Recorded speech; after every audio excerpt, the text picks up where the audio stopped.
A paz do Senhor, queridos professores da turma dos primários, eu me chamo Gabriela e hoje nós iremos falar sobre a lição de número 7, que tem como título Coragem e Perseverança para Recomeçar. O objetivo da lição é que os alunos entendam que não podem desistir de fazer a vontade de Deus, mesmo quando os obstáculos forem grandes. E o ponto central é: Deus sempre está conosco e nos ajuda a realizar sua obra. Bem, logo no início eu costumo falar um pouco sobre o país que a lição traz. Então você pode trazer a bandeira do país, você pode trazer algumas informações sobre aquele local e também a memória em ação na língua que é falada lá naquele país, certo?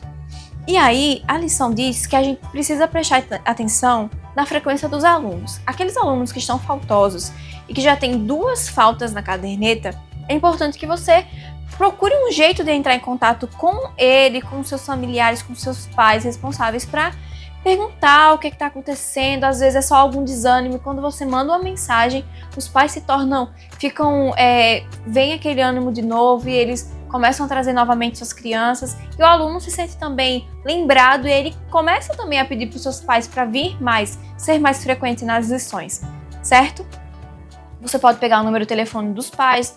Se você for professora, você pode pegar, é preferível que se pegue o número de telefone da mãe deles, certo? E se você for professor, o do pai deles, tá bom? E aí você manda mensagem e, se for possível, também visite a casa dos seus alunos, principalmente dos faltosos, certo? E agora nós vamos para a memória em ação. Mas antes, a revista nos traz uma dinâmica muito legal para se fazer no início da lição, que é dar um pedaço de elástico para cada uma das crianças que estiverem presentes. E você vai pedir para elas esticarem o elástico. E quando você disser soltem, elas vão soltar os dois de uma vez, as 2 pontas de uma vez.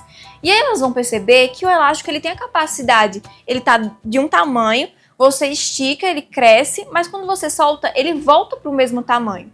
E isso você vai explicar para eles que isso se chama resiliência, é a capacidade que você tem de voltar ao seu estado inicial. E que nós devemos e precisamos ser perseverantes, ser resilientes como um elástico, certo? Que não podemos desistir diante das dificuldades, tá bom? Então, a memória em ação está escrita em Hebreus capítulo 10, versículo 35, que diz o seguinte: portanto, não percam a coragem, pois ela traz uma grande recompensa.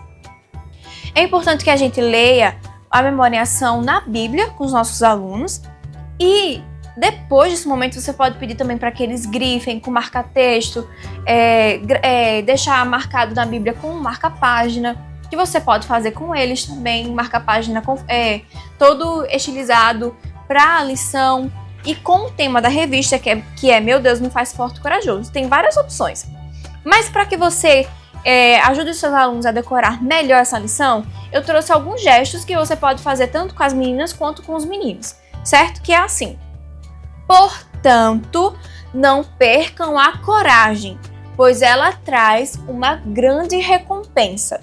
Hebreus 10:35. Você pode repetir e pedir para que eles vão fazendo os gestos, depois você pode pedir para eles fazerem só os gestos em silêncio e por aí vai. Outra coisa também é pedir para eles que eles falem a memória em ação assim, ó, certo? E fazendo os gestos e depois fala também a lição, a memória em ação normal e aí eles vão decorar, certo? A história de hoje está escrita no livro de Neemias, capítulo 1, dos versículos 4 ao 11 e capítulos 4 e 6. O capítulo 4 e 6, juntos, eles dão mais ou menos 40 versículos. É importante que as crianças leiam e que a gente leia com elas na aula todos os versículos, mas se você não conseguir, se você achar que para a sua turma vai ficar um pouco cansativo, um pouco longo, você pode em casa, ler os versículos do capítulo 4 e do 6 e ver aqueles que, lidos, vão dar continuidade, coesão, vão dar sentido à história de hoje. E pedir para que elas leiam só esses versículos do capítulo 4 e do capítulo 6, certo? E a história de hoje fala sobre Neemias. Neemias, ele era copeiro do rei da Babilônia. E o nome desse rei é Artaxerxes. Mas aí você pode falar para as crianças que é Xerxes, porque aqui na atividade delas, elas vão ter que procurar lá no caça-palavras o nome Xerxes, certo? Mas a Bíblia traz como Artaxerxes. E Neemias, ele era um homem muito dedicado e estava sempre feliz. Ele sempre tinha o hábito de ter as suas emoções muito saudáveis. E apesar dele viver na Babilônia, os seus pais eram lá de Jerusalém e ele amava a sua terra, amava a terra dos seus pais e a terra dos seus antepassados. E certo dia, Anani, ele falou para Neemias que os muros da cidade de Jerusalém estavam derrubados, que as suas portas tinham sido queimadas e que a população estava faminta e sem esperança. Depois que Neemias ouviu isso, ele ficou muito triste, chorou e orou a Deus pedindo ajuda. Olha só, depois desse episódio, ele chegou na presença do rei para lhe servir vinho e o rei percebeu que alguma coisa estava diferente em Neemias, alguma coisa tinha afetado Neemias. E ele perguntou: Neemias, o que é que você tem se você não está doente? E aí, a partir dessa pergunta, por que é que você está triste? O Neemias, ele viu uma possibilidade de dizer seu plano ao rei. Mas olha, perceba que antes dele conversar com o rei, dele dizer qual era o seu plano, ele orou ao Senhor, ele pediu direção a Deus, né?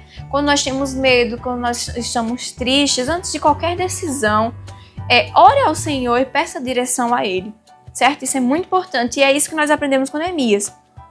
E aí, depois que ele contou para o rei que ele estava triste porque a cidade dos seus pais estavam enterrados, onde os seus pais estavam enterrados, estava em arruinadas, o rei perguntou: então o que é que você gostaria de me pedir? E como ele já havia orado e Deus o direcionou, Neemias pediu permissão para que ele fosse reconstruir os muros e as portas da cidade de Jerusalém. E, além disso, pediu também materiais para o rei. E tudo isso o rei concedeu, né? Ele deu permissão para que ele fosse, deu material e ainda também enviou cartas para que ele tivesse passagem pelos outros reinos e chegasse até Jerusalém. Depois disso, Neemias foi com a sua comitiva e assim eles conseguiram chegar em Jerusalém.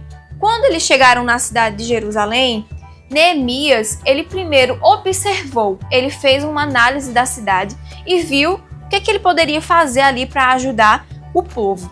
E aí depois disso, ele convocou os sacerdotes, os nobres, os oficiais e o povo e lhes deu a notícia de que ele pretendia reconstruir ali aqueles muros.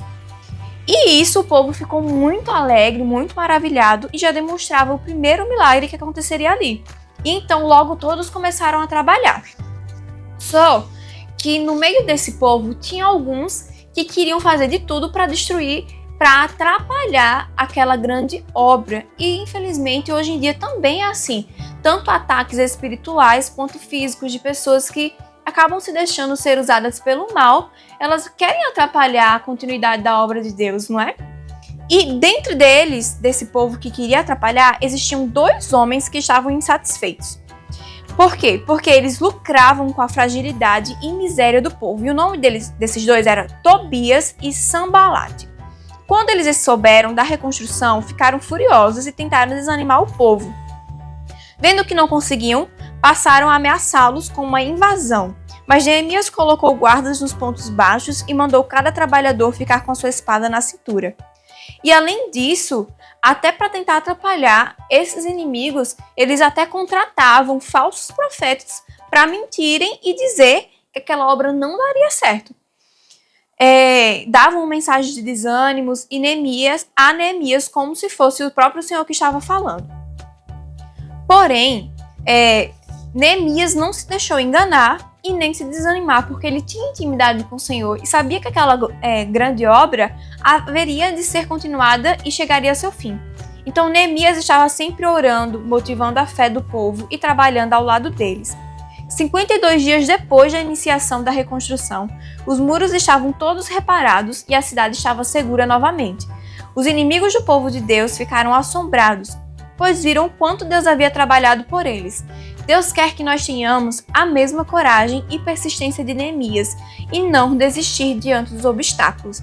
Então é isso que nós aprendemos com Neemias. Primeiro, quando nós temos um plano, quando nós estamos com medo, quando nós estamos desesperados, tristes, nós devemos orar ao Senhor. E é isso que a Bíblia nos manda fazer quando estamos ansiosos, quando estamos sem esperança. Devemos deixar todas as nossas preocupações aos pés do Senhor, porque Ele cuida de nós, Ele tem cuidado de nós, Ele sabe qual é o melhor caminho e Ele depois nos trará paz, nos trará tranquilidade, também nos ajudará a resolver nossas questões, certo? E por último, para finalizar, nós temos aqui uma opção de dinâmica que você pode fazer com as crianças. Você pode pegar 2 baldes, como aqui fala na revista, mas você também pode pegar a própria parede da sala e fazer alguns tijolinhos de papel, colocar uma fita atrás e alguns com o nome está quebrado, está queimado, esse não dá certo, e outros tijolinhos mesmos bem feitos, outros tijolinhos meio rachados, todos esses na imagem. E aí dividir em 2 grupos e pedir para que as crianças escolham dentro do grupo um pedreiro, digamos assim. E aí as crianças, você pode colocar essas imagens todas juntas dentro de 2 baldes, por exemplo, diferentes, e os grupos, aquela criança que não for pedreiro, ela vai ter que pegar somente os tijolos bons e entregar para o pedreiro, e o pedreiro vai tirar a fita adesiva e colar, se for aquela dupla face, colar na parede para construir o muro. Aí você explica, ó, faça um muro com 3 bloquinhos e 5 fileiras, 5 fileiras, se eu não me engano. E aí, aquele que terminar primeiro, você pode dar uma premiação para o grupo, certo? E aí isso vai ficar mais lúcido, vai trazer mais uma lucidez, algo mais concreto na cabeça das crianças, tá certo? Então é isso que nós temos para hoje. Agradeço demais a sua presença assistindo esse vídeo, que Deus continue te abençoando e que seja uma aula maravilhosa. Então até a próxima, tchau!